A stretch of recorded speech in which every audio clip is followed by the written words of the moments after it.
મળતી માહિતી પ્રમાણે મૂળ મધ્યપ્રદેશ અને સુરતના જતીન વિસ્તારમાં આવેલા રામજી મંદિર પાસે નવા ફળિયામાં 20 વર્ષીય અભિષેક માતા પ્રસાદ કુશવાહા પરિવાર સાથે રહેતો હતો। પરિવારમાં માતા પિતા, 2 ભાઈ અને 1 બહેન છે। ભાઈ બહેનો નાના હોવાથી અને પિતાની અસ્થમાની બીમારી હોવાથી પરિવારની તમામ જવાબદારી અભિષેક પર આવી ગઈ હતી।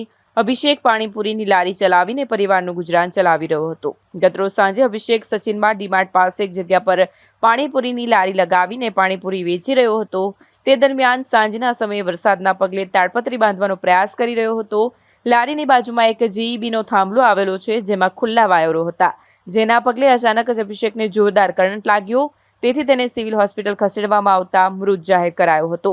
સંજય દાસે જણાવ્યું હતું કે મારા ભાઈ પાણીપુરીની લારી ચલાવતો હતો અને તે પરિવારનો એકનો એક કમાઉ દીકરો હતો।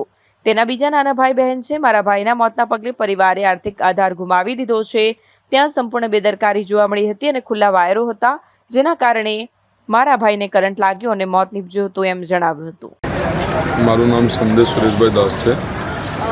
શું ઘટના ઘટી હતી અને ક્યાં થઈ?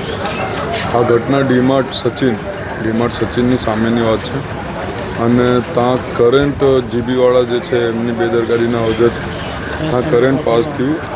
એટલા ભાગમાં થયું કે એમાં આના કરતાં બી વધારે એની લારી છૂટી છે, એ વિડીયોમાં તમે જોઈ શકશો। એના કરતાં વધારે બી એને કરંટ પાસ થયું અને એને છોટી ગયો ત્યાં અને ત્યાં એની મોત થઈ ગઈ। કેટલા વર્ષનો હતો? અને 21 વર્ષનો હતો। હવે એમના ઘરે જે એના પપ્પા હતા એ એમનાથી હવે કામ કરાય એવું ના હતું, તો પહેલાં 2-3 વર્ષ પહેલાં જ એ ભાઈએ કામ કરવાનું એટલે પાણીપુરી વેચવાનું ચાલુ કર્યું હતું અને એમના નાના ભાઈ બહેન છે જે લોકો ભણતા છે, અત્યારે એમનો અભ્યાસ ચાલે છે।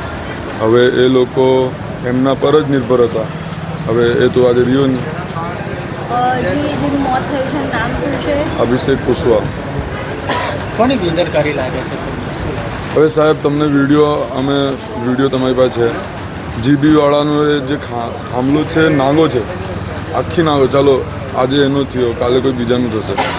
હવે એટલા વધારેમાં જો કરંટ પાસ થતું હોય, 2-3 મીટરમાં કરંટ પાસ થતું હોય, દૂરથી ખેંચાઈ ગયો, કંઈ ચોટીને બી ના હતો કે ભાઈ એમાં એ થઈ ગયો કંઈ બી। હવે એ આખો થાંભલો જે છે નાગો છે, હવે ત્યાં ખેંચાઈ ગયો પેલો માણસ।